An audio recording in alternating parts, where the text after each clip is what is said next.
Hello everyone. आज की class में हम पढ़ेंगे भूषण के बचे हुए काव्यांश। तो आज ये अंतिम चैप्टर होगा और अंतिम ही लेक्चर होगा कवि भूषण पर। और इसके बाद में हम पढ़ेंगे लघुत्तरात्मक प्रश्न और उसके बाद में हम सॉल्व करेंगे निबंधात्मक प्रश्न। तो आज जिन काव्यांशों को लेकर के हम आए हैं वे हैं चढ़त तुरंग चतुरंग साजी सविराज, चढ़त प्रताप दिन दिन अति जंग में।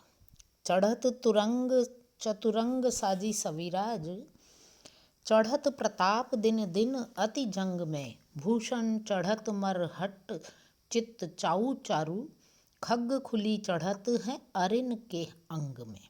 भौंसिला के हाथ गढ़कोट है चढ़त, अरिजोट है चढ़त एक मेरुगिरी श्रृंग में। तुर्का नगन व्योम जान है चढ़त, बिन मान है चढ़त बदरंग अवरंग में। बिन मान है चढ़त बदरंग अवरंग में। और इसके पश्चात जो पद हम पढ़ेंगे वो है ऊंचे घोर मंदिर के अंदर रहन वाली। तो पहले हम इसका सार समझते हैं। चढ़त तुरंग चतुरंग साजी सविराज। कवि भूषण कह रहे हैं कि चतुरंग सेना सजाकर घोड़े पर शिवराज के चढ़ने पर उनके प्रत्येक अंग पर प्रताप ही चढ़ जाता है। कवि कहते हैं कि मराठों के चित्त में चाव चढ़ता है। चाव यानी उत्साह। यहाँ चाव का अर्थ रुचि नहीं है, उत्साह। घोड़े पे चढ़ने का, युद्ध भूमि में जाने का और शत्रु का डटकर मुकाबला करने का चाव चढ़ता है। और खंग खुलकर शत्रु के अंगों पर चढ़ता है। खंग यानी तलवार, हथियार। हथियार भी पूरे वेग आवेग से शत्रुओं के अंगों पर आक्रमण करता है या करती है। भौंसिला शिवा के यानी भौंसिला के राजा शिवराज के हाथ गढ़ और कोट चढ़ते हैं। अर्थात इसका मतलब शिवराज के हाथ गढ़ और कोट चढ़ने का आशय क्या है कि वे गढ़ों को और कोट यानी चार दीवारी को, बड़े बड़े राज्यों के किलों को और उनकी चार दीवारी समेत उनके जो क्षेत्रफल हैं उनको ही जीत लेते हैं। और उनके शत्रु झुंड सुमेरु पर्वत रूपी शिखर पर चढ़ते चले जाते हैं। तुर्क आकाशयान पर चढ़ते हैं, अर्थात युद्ध भूमि में मरकर स्वर्ग जाते हैं। और औरंगजेब के मुख पर अपना मान सम्मान नष्ट हो जाने से कालिमा चढ़ जाती है, बदरंग हो जाता है। उनका चेहरा कालिमा युक्त हो जाता है या बदरंग हो जाता है। तो ये तो था चढ़त तुरंग चतुरंग साजी सविराज नामक काव्यांश का अर्थ।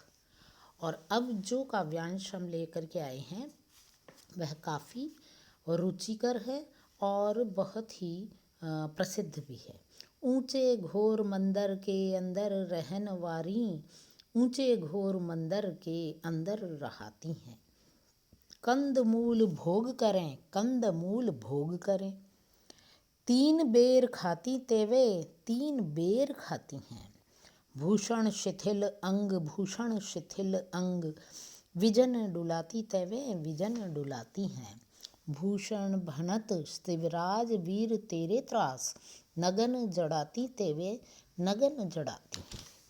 ये पद बहुत ही सुंदर और बहुत ही प्रसिद्ध पद है। और इसमें कवि भूषण ने शिवराज के त्रास से, भय से औरंगजेब की हरम की जो स्त्रियां हैं, रानियां आदि हैं, उन रानियों की भयाकुल अवस्था का चित्रण किया है।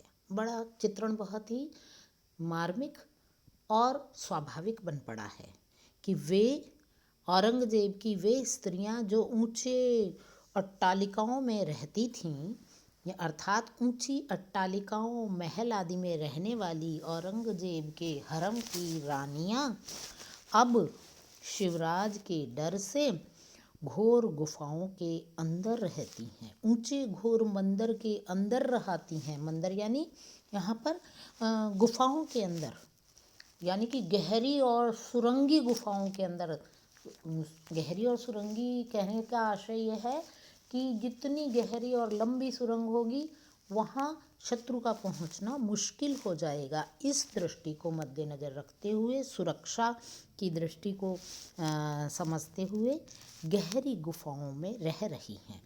कंदमूल भोग करें, कंदमूल भोग करें।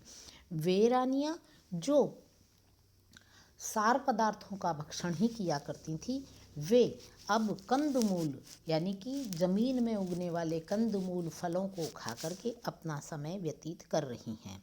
3 बेर खाती तेवे, दिन में 3 बार सुस्वादु और पौष्टिक भोजन खाने वाली स्त्रियां, औरंगजेब की वे रानियां अब दिन में 3 बेर के फल खा करके अपना समय व्यतीत कर रही हैं।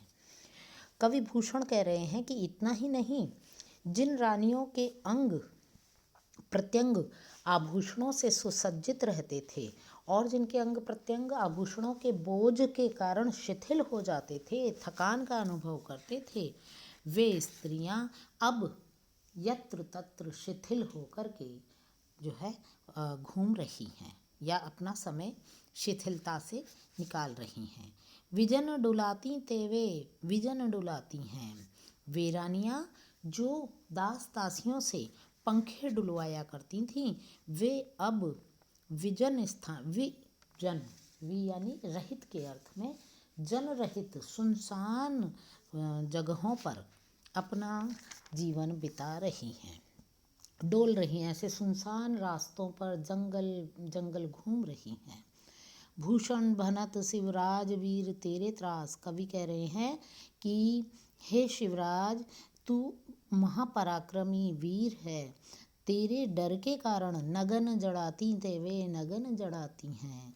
आज भी वे रानियाँ जो अपने शरीर पर बहुमूल्य रत्न आदि जड़वाया करती थी या जड़ित रहते थे, जिनके शरीर बहुमूल्य अति बहुमूल्य रत्नों से सजे रहते थे, वे नगन जड़ाती हैं। वे अब सर्दी में भी नग्न अवस्था में इधर उधर छुपती फिर रही हैं। तो ये था आज कवि भूषण के अंतिम काव्यांश, और इसके बाद में हम अगले लेक्चर के रूप में अति लघुत्तरात्मक और लघुत्तरात्मक प्रश्नों को हल करेंगे, और उसके पश्चात एक लेक्चर और होगा निबंधात्मक प्रश्नों का, जिसमें हम कवि भूषण से जुड़े हुए निबंधात्मक प्रश्न हल करने का प्रयास करेंगे। उम्मीद है आज का लेक्चर पसंद आया होगा। आगामी लेक्चर तक नमस्कार।